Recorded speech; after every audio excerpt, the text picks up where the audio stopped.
Bonjour à tous, je m'appelle David Feruza, je suis développeur logiciel. J'ai récemment participé à un projet un peu atypique de construction d'un appareil médical et je vais vous raconter pourquoi ce que j'ai vécu lors de ce projet me fait dire que le futur de la médecine sera open source. Si vous vivez sur la même planète que moi, vous avez sans doute remarqué que le début de l'année 2020 a été riche en actualités médicales, notamment ici une petite courbe de respirateur artificiel, appareil auquel la vie de pas mal de gens a été liée, malheureusement. Et avec quelques amis, on a fait plusieurs constats quand on s'est retrouvés un petit peu arrêtés dans nos activités professionnelles. La première, c'est qu'en mars 2020, le Covid-19, c'est quelque chose de réel. La crise fait juste uniquement que commencer, on est au début du truc. Pas mal de gens qui attrapent cette maladie vont avoir des syndromes de détresse respiratoire aiguë, SDRA, et vont nécessiter d'être branchés à l'époque sur des ventilateurs mécaniques, donc des respirateurs artificiels, pour pouvoir s'en remettre, et donc ils vont mobiliser la machine plusieurs semaines, voire même un mois dans certains cas. Et face à ce constat, on réalise également que certains pays n'ont pas de ventilateur mécanique, ou alors, par exemple, je crois que c'était en Éthiopie, ils en ont un seul, donc ça risque d'être pénible à l'échelle du pays. Et donc on arrive à la conclusion que le monde a besoin de plus de ventilateurs mécaniques, idéalement pas chers, idéalement pour hier. Bon. À partir de là, on sait qu'on aime bricoler, on a du temps, vu que notre travail s'est un peu arrêté, on a un peu peur de s'ennuyer, on a du mal à se dire que c'est hors de notre portée, ça c'est un trait, on va dire, commun à pas mal de développeurs logiciels, je pense. Et on commence à se dire, on a des copains, des contacts dans le milieu médical, dans d'autres milieux, pourquoi est-ce qu'on n'essaierait pas, à quel point c'est vraiment compliqué de faire un respirateur artificiel. Donc on commence à bricoler un petit peu. Ce que vous voyez en haut à droite, c'est littéralement notre premier prototype qui fonctionnait. Alors vous avez tout devant les yeux, c'est-à-dire que c'est une turbine, je crois que c'est un gonfleur à matelas de Decathlon qui a été, on a récupéré juste la turbine, branché à une valve qu'on a fait nous-mêmes qui n'était pas ouf. Pour simuler le poumon, on a utilisé un préservatif, et puis il n'y a pas vraiment de boîtier, tout est sur des planches à pain, enfin bref. Mais ça fonctionne, en gros ça nous montre qu'il y a moyen de faire quelque chose. Et donc on se dit, si ce truc-là marche, on va essayer de viser le fait que on voudrait que tout le monde puisse accéder à cette machine, donc la diffuser de la manière la plus large possible, et idéalement, nous-mêmes, en fabriquer et les mettre sur le marché. Et je vous ai mis une petite chronologie, un peu des dates juste en dessous, pour se rendre compte que ça va vraiment super vite, parce que le projet commence le 17 mars, et 2-3 semaines plus tard, le 3 avril, en fait, on est déjà en train de faire un essai préclinique, et on a déjà été accompagné par le CEA, donc le Commissariat à l'énergie atomique. Et en fait, on se retrouve à soumettre un dossier à la NSM, donc j'ai un trou de mémoire, mais je crois que c'est l'Association de sécurité du médicament, l'Agence nationale de sécurité du médicament. Et finalement, on commence à industrialiser une première production pas si longtemps après. Donc en quelques mois, on a une machine qui a un petit peu de la gueule. Donc en fait, conclusion, au bout de quelques mois, on a réussi à fabriquer cette magnifique bécane que vous voyez. On l'a testée sur l'homme, dans un cadre légal, dans des essais cliniques. On se rend compte, avec les différents professionnels qui nous parlent qu'on visait du bas de gamme pas cher et facile à faire à l'échelle, on se retrouve avec quelque chose qui n'est pas si mauvais, c'est du moyen de gamme. On en fabrique du coup 200 exemplaires qu'on va distribuer à travers le monde. Ça a été conçu en un temps record, parce que je pense qu'il a fallu à peu près 3 mois pour stabiliser le design que vous avez sous les yeux, sachant que de ce que j'ai compris, c'est plutôt un projet de 3 ans dans les entreprises qui font ça. Alors, on était un peu plus qu'à temps plein, du coup, vu qu'on était un peu énervé sur la question tous les jours de la semaine, y compris le week-end, et à quoi ça sert dormir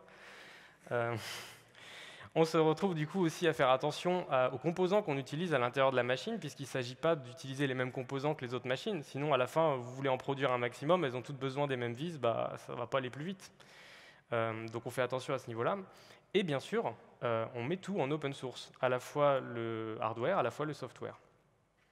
Je ne vais pas vous expliquer davantage notre épopée et comment fonctionne la machine. Pour ça, je vous renvoie à un talk de Quentin Adam de Clever Cloud, qui a mené le projet, qu'il a fait à Devox. Donc je vous ai mis un petit lien, sinon vous cherchez Quentin Adam, Maker, vous trouverez ça sans problème.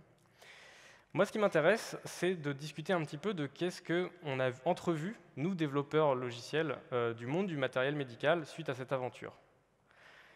Avant de rentrer vraiment dans le sujet, je fais un tout petit point sur qu'est-ce qu'on appelle open source. Alors, je pense que j'ai devant moi un public averti, mais je préfère remettre les bases. On peut parler de logiciel libre ou free software à partir de 1980, quand Richard Stallman commence à introduire cette notion-là. Et globalement, sa vision, c'est de dire le citoyen doit maîtriser la machine, donc le logiciel, et non en être l'esclave. Et donc, pour assurer cette vision, il dit un logiciel, on va dire qu'il est libre s'il offre la liberté d'exécuter le programme, qu'on peut étudier et modifier le fonctionnement de ce programme, qu'on peut en redistribuer des copies et qu'on peut également distribuer des copies de versions modifiées. Ça, normalement, je ne vous apprends pas grand-chose.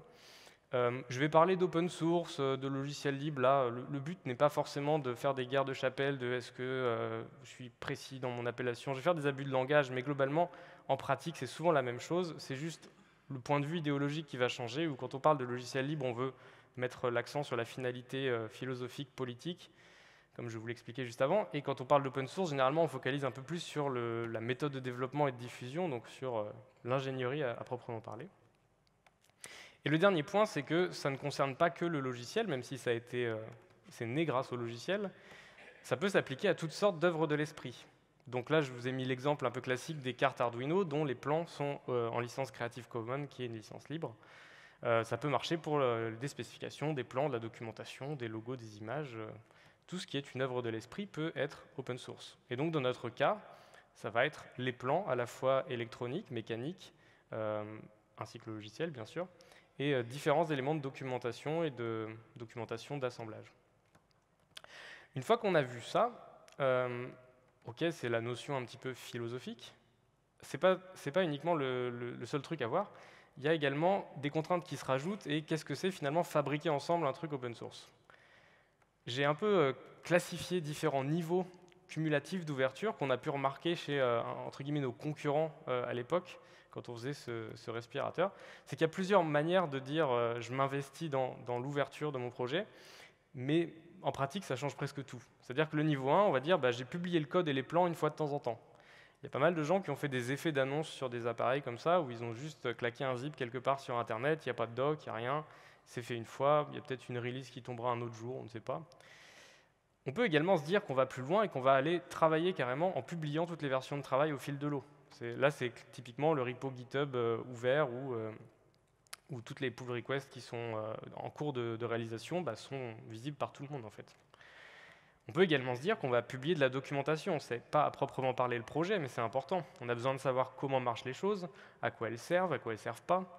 On veut des fois parfois aussi guider les utilisateurs, donc cibler de la documentation sur certains types d'utilisateurs. Est-ce que ça va être les gens qui veulent fabriquer la machine, utiliser la machine? On peut aussi vouloir communiquer avec la communauté.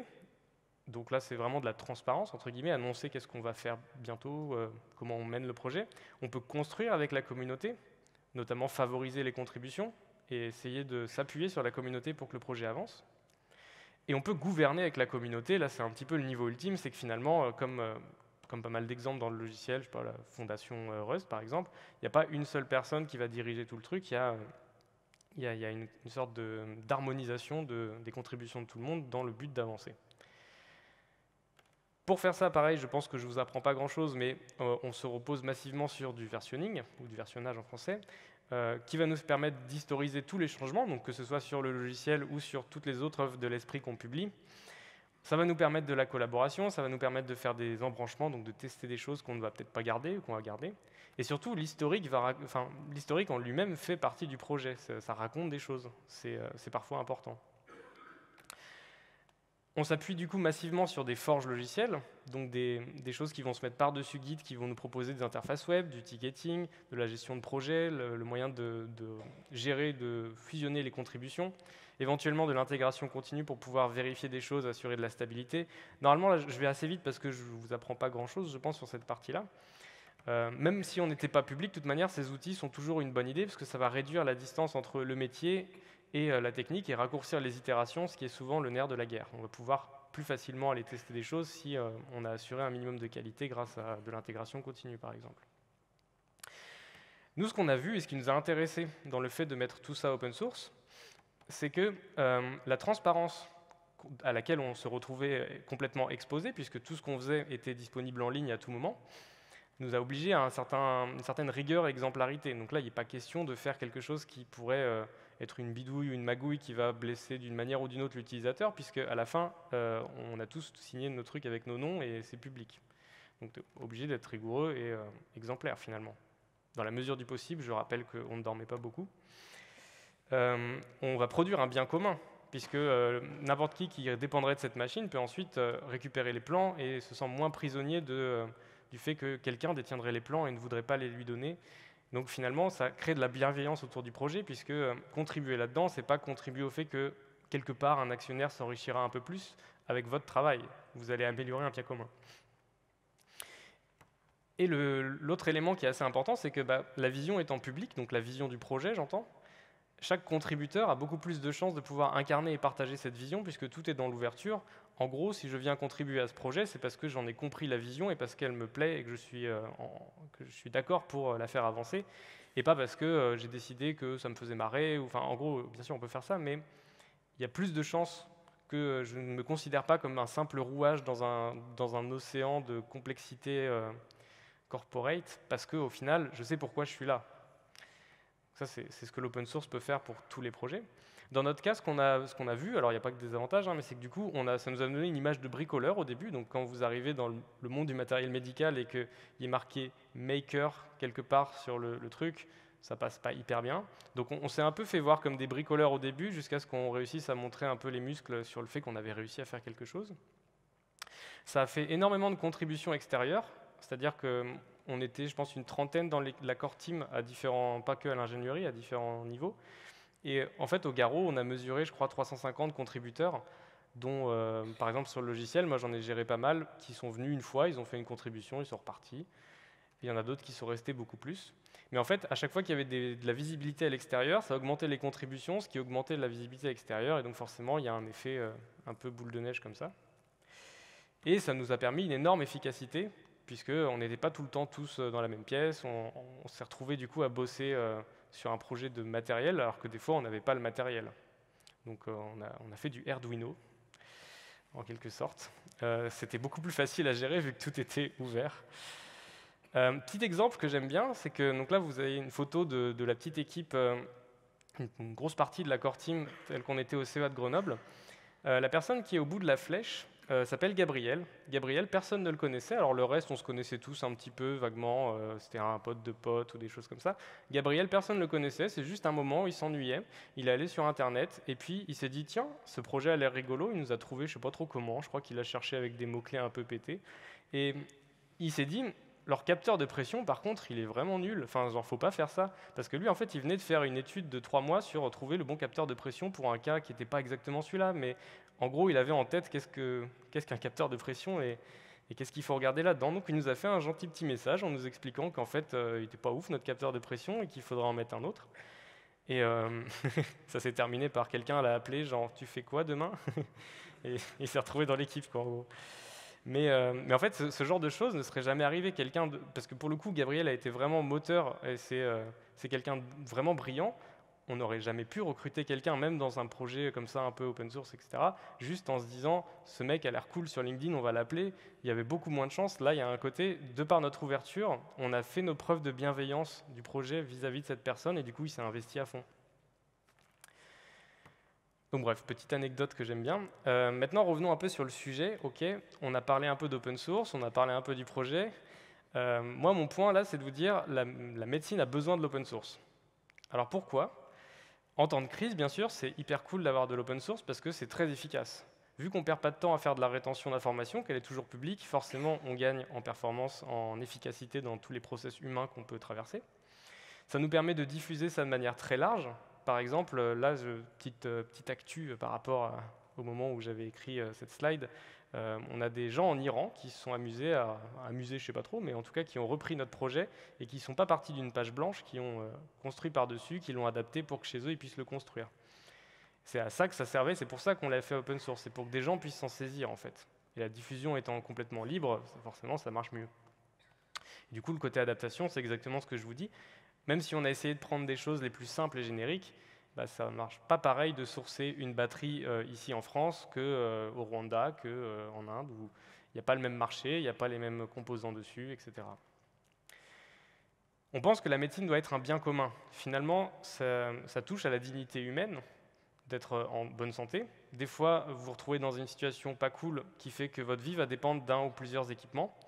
Il faut que ces équipements, finalement, soient au service de tous les citoyens et que ces citoyens ne soient pas l'esclave des équipements avec l'intermédiaire d'une grosse industrie médicale qui est le seul qui va produire ce type d'équipement, par exemple. Parce que du coup, l'industrie du matériel médical est une industrie, j'ai mis ça dans le sens, à la fin, elle a quand même des objectifs de rentabilité, à la fin, il y a quand même des gens qui s'enrichissent là-dessus. Ils ont peut-être, bien sûr, les meilleures intentions, et je l'espère pour tout le monde, mais l'open source peut faire que, finalement, cette industrie, entre guillemets, redevient contrôlée par les citoyens, ce qui est, je pense, une bonne idée. En faisant de l'open source, on va favoriser l'interopérabilité des données. Si notre code est ouvert et que notre logiciel produit des données, de facto, on va pouvoir s'interconnecter dessus, voire on va faire un effort un petit peu plus, on va standardiser notre format de données, on va commencer à imaginer des interactions possibles entre les systèmes, et ça va nous débloquer toute une catégorie de choses merveilleuses, puisqu'on pourra créer des systèmes hétérogènes en prenant une machine d'un constructeur, une machine d'un autre, etc., et les faire se parler, et faire des choses avec ces données. Pour que vous visualisiez bien un petit peu cette partie-là, ce qu'on appelle le tour de lit, c'est toutes les machines qu'il y a autour d'un lit médical. On parle d'au moins 5 machines, alors on s'en fout du numéro, mais ce que je veux dire, c'est que ce n'est pas juste vous êtes branché à un respirateur et voilà. En fait, il y a plein de machines, il y a l'électrocardiogramme, il y a le pouce-seringue, il y a tout un océan de machines comme ça qui existent. Si vous êtes un jour dans le coma, ce que je ne vous souhaite pas, vous allez être branché sur ces machines-là. Et en fait, analyser et croiser les données de toute cette machine, on pense que ça doit être une commodité, que ça doit être possible éventuellement en temps réel, et évidemment de manière respectueuse du patient, hein, ça reste des données de santé. Mais en fait, si on permet de faire ça, de croiser toutes ces données, on peut faire des meilleurs diagnostics, on peut faire de la meilleure recherche, et on peut mieux comprendre le système finalement. C'est comme si vous aviez une machine devant vous et que vous aviez le droit de la regarder avec un voltmètre, avec un autre appareil de mesure, forcément vous allez avoir plus de compréhension de ce qui se passe dedans, quoi. Et donc c'est clé, les données médicales. Actuellement, ce n'est pas complètement dans l'ouverture puisque les machines sont propriétaires et les données sont parfois difficiles à exploiter en dehors du cadre qui a été prévu.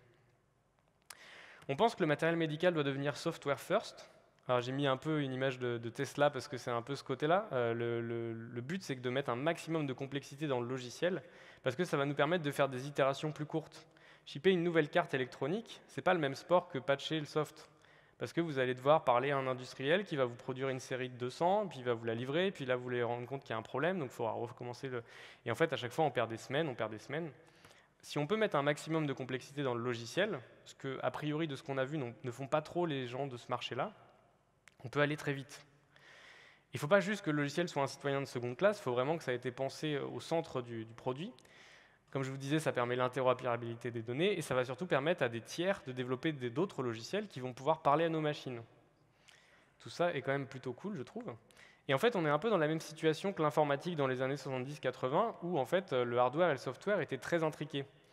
Et là, je vous ai mis un peu l'exemple de VLC, parce que c'est genre des gens qui sont arrivés et qui ont dit « bon, il y en a marre que chacun ait son petit codec vidéo, nous on fournit un machin qui lit tout ».